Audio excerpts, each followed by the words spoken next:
Everybody's been saying how AI is going to cause everybody to lose their jobs. Well, there's a little article that dropped that said just that. Before I start, I want to make one thing clear.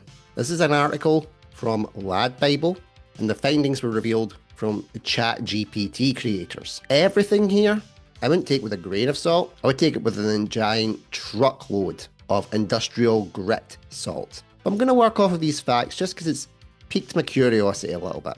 Because people on here know that I am not vehemently against AI. But there's been a lot of confusion around what my stance is. They think that I support it taking people's jobs, people's livelihoods. Believe it or not, there's a lot about AI that I do not agree with. I think AI would be useful as a tool in a toolbox. Something to help you with the things that you can't do, rather than replace the things that you can already do. As a stance, I want to make clear. I don't want to use AI to help me do stuff that I can already do. I want it to help me with things that I can't do, things that I struggle with. And in that sense, I think it could be a great advantage. The disadvantages come when people start abusing it in wrong ways, which sadly, a lot of people are doing. And I will do a video on that soon, because there's been some stuff that's come out with AI that I don't agree with. I try and create a neutral stance. Not entirely for, not entirely against, but I can see the positives and negatives.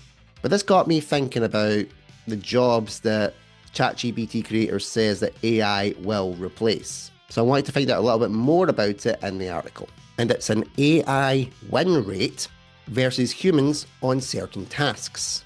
And it got me thinking about jobs that I have done in my life before I became, as I say in my own words, the useless unemployed bum. Because everybody on here knows my story. If you don't, here's the gist. Long-term sick, mentally bonkers, can't work a proper job. Have a media company, but it's not classed as a proper job because I don't make a living wage off of it, despite the fact I have to do company accounts, tax returns, and all the other viable stuff you need to keep a legitimate business running every single year. Which isn't too bad for someone who's got mental health issues that he's kept his company alive for, at the time of this recording, 3 years. So I wanted to think about the jobs that I'd done and see if AI has an overall win percentage on the jobs that I did, and whether I would still be able to get a job if I was well enough to go back to work.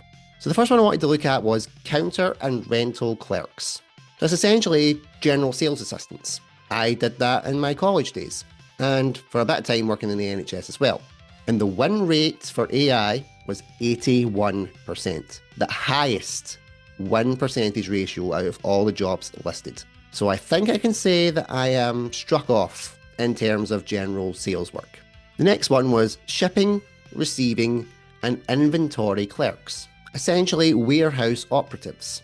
I worked in a warehouse for a big food company, did not last long, because although I could do the job, I couldn't do it as quickly as they were looking for in terms of turnaround. I worked hard and I tried my best, but if I went too fast, I caused a lot of accidents, wasted produce, but they were looking for speed and efficiency, and I just couldn't do both. Win rate for the AI on this one, 76%. So by that logic, another job that I will be struck off. Now what about the job that I did as my day job for about 20 years? Administrative services. And I covered different types of the ladder on this one, from being an admin assistant to full-blown administrator. My qualifications are in business and administration. They're very low-level qualifications, but I still did them because when I went into the working world, all the way back in 2004, computers were the big thing. Get a job with computers. Computers are going to be your long-term future, your long-term stability. But I wasn't exactly great at it. I would make a lot of mistakes. So let's see how AI fares in all of the admin sectors. Administrative service managers. AI win, 62%. Medical secretaries and administrative assistants, 42%. First-line supervisors of office and administrative support workers, 41%. So in terms of the administrative services, I have more of a chance of getting back in there if I was medically cleared. But based on my medical history, based on the turnover of jobs that I've had within administrative services, they're probably more likely to get an AI to do the job than myself.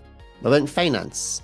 Worked in finance for 5 years, doing data entry and other administrative tasks. But let's see how finance sector holds up for me. Personal financial advisors, 64%. Financial investment analysis, 41%. Never made it to financial management, but if I did, my chances, 32%. Again, not too bad, but if you take in my lack of experience in the financial sector, and sadly when I worked in the financial services, that was when my mental health really started to decline, you'd be more likely to hire an AI than you would myself. What about the line of work that I'm doing right now? Content creation. A lot of different skills, a lot of things that I have to learn, which should make me pretty versatile. If we count for anything performing arts related, it is my highest qualification to date with an HND in acting and performance. And if you count all the work that I have done in the performing arts sector, which at the time of this recording is over 30 years, you would think that I would stand a chance of maybe getting a job in this industry. Let's find out. Film and video editors, 17%. That's a surprising one, considering all of the software that is coming out now that is integrating AI into its primary functions. Audio and video technicians, 30%. Once again, quite surprising, showing that you still need the eye of a creative to do the work. Producers and directors, 31%. Quite surprised at how low that is with AI, but probably because the performing arts sector is so visibly against AI coming into their work. It's probably why there's more of a resistance and a fight back. Now, I've not done this one myself, but I was considered for these type of posts, so this is why I'm including it. News analysts, reporters, and journalists, 53%. Now that's an interesting one. The AI is more likely to take the job of a news reporter than a video editor. Could this be because of the reporters and content creators that are active on YouTube that currently use AI and faceless AI channels? That's a possibility.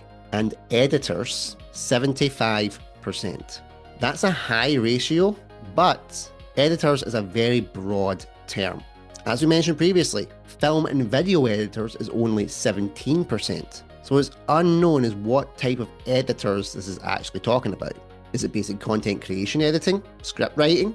I could cover many terms under this bracket. That's probably why it's a higher percentage than the rest. But something I was surprised that it didn't cover was the performing arts, in the sense of actors, singers, musicians, and other creators of that ilk. You would think with all the controversy around such things as AI actresses and people creating AI content to bring back dead celebrities, that this would be higher up as a concern or a job that AI could do, but it's not even mentioned. There's a lot more jobs that are listed on here.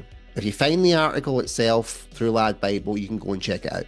But what I find interesting about it is that in terms of my proper jobs that I had over 20 years, they're the ones I'm more likely to not be able to find work in again.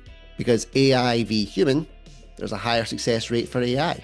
But in terms of my content creating job, the stats are actually surprisingly low. And I don't claim to be a great content creator.